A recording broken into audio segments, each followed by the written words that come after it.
Salut, je m'appelle William. Je vais vous présenter une méditation du pasteur Claudie. Alors, le titre de cette méditation, c'est Tu relèveras des fondements antiques.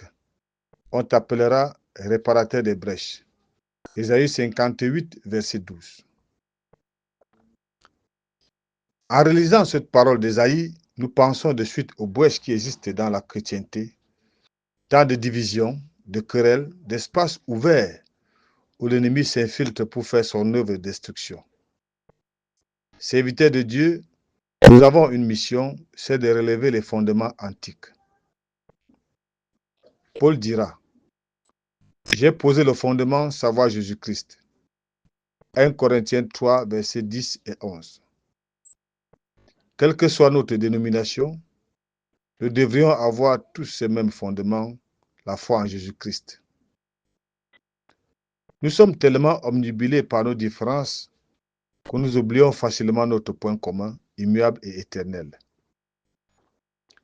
L'histoire de l'Église ne serait pas ce qu'elle est si nos prédécesseurs étaient restés fermement sur ce fondement. La prière de Jésus-Christ n'est-elle pas qu'il soit un comme moi je suis en toi? Jean 17, verset 21. Dieu ne change pas et nous avons besoin de revenir à cette vision de l'Église. Le Seigneur Jésus n'est pas polygame et il n'a qu'une seule épouse. Les membres du corps de cette épouse sont disséminés dans le flot de congrégation et c'est important que nous en prenions conscience pour nous associer à eux. Comment pouvons-nous réparer ces brèches? La première des choses, c'est de reconnaître l'appartenance au corps de tous ceux qui se revendiquent de la foi en Jésus-Christ, quelle que soit l'appellation de leur mouvement. Ensuite, dans un esprit de respect et d'unité, d'entamer le dialogue sur ce qui nous rassemble, n'hésitant pas à se repentir de nos erreurs passées.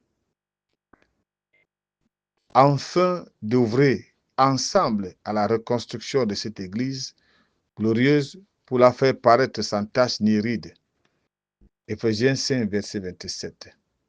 Mes bien-aimés, le temps n'est plus aux inimitiés, aux querelles, aux jalousies, aux animosités, aux disputes, aux divisions et aux sectes qui sont des œuvres de la chair. Galates 5, verset 20. Mais le temps est à la paix, à la bonté, à la douceur et à la tempérance, ce qui démontrera notre caractère profondément spirituel et rempli de fruits du Saint-Esprit. Que le Saint-Esprit vous éclaire par ces quelques lignes. Bonne réflexion.